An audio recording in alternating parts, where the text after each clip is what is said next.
Chapter 16, A Word of Caution. Then shall appear the sign of the Son of Man in heaven, and then shall all the tribes of the earth mourn, and they shall see the Son of Man coming in the clouds of heaven with power and great glory. And he shall send his angels with a great sound of a trumpet, and they shall gather together his elect from the four winds, from one end of heaven to the other. Watch therefore, for ye know not what hour your Lord doth come. But know this, that if the goodman of the house had known in what watch the thief would come, he would have watched, and would not have suffered his house to be broken up. Therefore be ye also ready, for in such an hour as ye think not, the Son of Man cometh.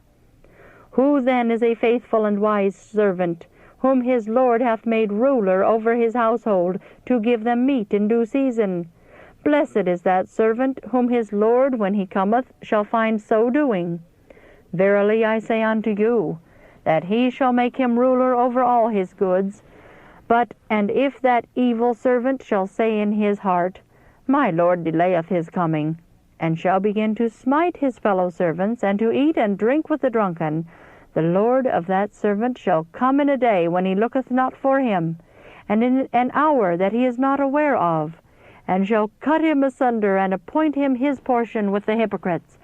There shall be weeping and gnashing of teeth. Read in Matthew 24, verses 30 and 31, and 42 through 51. Brethren, be careful, very careful. There is a work being done by the medical missionaries which answers to the description given in verses 48 to 51. The Lord is working to reach the most depraved. Many will know what it means to be drawn to Christ, but will not have moral courage to war against appetite and passion.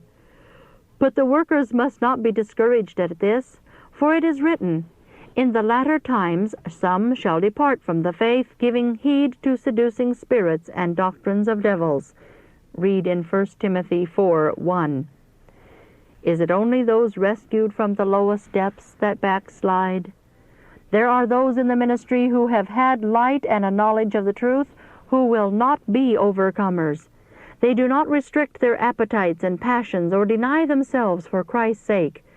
Many poor outcasts, even publicans and sinners, will grasp the hope set before them in the gospel, and will go into the kingdom of heaven before the ones who have had great opportunities and great light, but who have walked in darkness.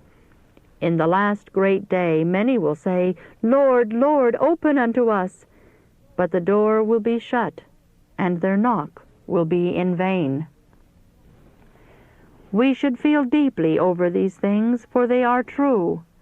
We should have a high estimate of truth and of the value of souls. Time is short, and there is a great work to be done. If you feel no interest in the work that is going forward, if you will not encourage medical missionary work in the churches, it will be done without your consent, for it is the work of God, and it must be done. My brethren and sisters, take your position on the Lord's side, and be earnest, active, courageous co-workers with Christ, laboring with him to seek and save the lost.